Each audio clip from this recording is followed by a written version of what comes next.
Hello friends, எல்லாருக்கும் வணக்கம். இந்த வீடியோவில் நம்ம என்ன பார்க்குறோம்னா, ஓய்வூதியதாரர்களுக்கு பென்ஷன் பணம் எடுப்பதற்கான முக்கியமான மாற்றங்கள். வாங்க டீட்டெயில்ஸை பார்க்கலாம். தேசிய ஓய்வூதிய அமைப்பு கணக்கிலிருந்து திரும்ப பெறுவதற்கான விதிகளில் சில முக்கியமான மாற்றங்கள் செய்யப்பட்டுள்ளன. PFRDA வெளியிட்டுள்ள அறிவிப்பின்படி இந்த புதிய விதிகள் February 1, 2024 முதல் அமலுக்கு வரும்.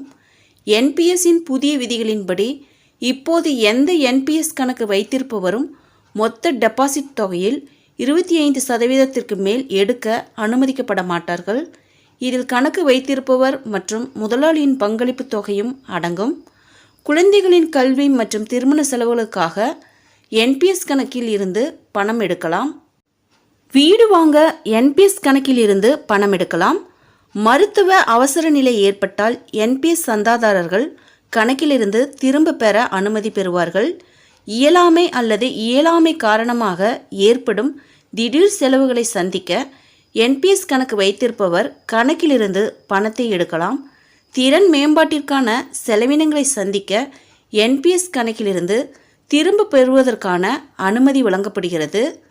NPS கணக்கிலிருந்து 25% தொகையை எடுக்க உங்கள் கணக்கு 3 வருடங்கள் பழமையானதாக இருக்க வேண்டும்.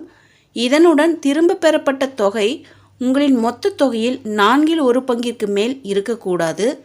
NPS கணக்கு வைத்திருப்பவர்கள் தங்கள் NPS கணக்கிலிருந்து அதிகபட்சம் 3 முறை மட்டுமே பகுதியளவு பணம் எடுக்க அனுமதிக்கப்படுவார்கள். ஒரு ஸ்டார்ட் அப் அல்லது பிஸ்னஸ் தொடங்குவதற்கு NPS திரும்ப பெற வசதியும் உள்ளது. NPS கணக்கிலிருந்து பணத்தை எடுக்க கணக்கு வைத்திருப்பவர் முதலில் திரும்ப பெறுவதற்கான கோரிக்கையை சமர்ப்பிக்க வேண்டும். இதனுடன் பணத்தை திரும்ப பெறுவதற்கான காரணத்தையும் நீங்கள் தெரிவிக்க வேண்டும். இதற்கு பிறகு மத்திய ரெக்கார்ட் கீப்பிங் ஏஜென்சி உங்கள் NPS திரும்ப பெறுதலை செயல்படுத்தும் மற்றும் சரிபார்ப்பு செயல்முறை முடிந்த சில நாட்களுக்குள் பணம் உங்கள் வங்கி கணக்கிற்கு மாற்றப்படும்.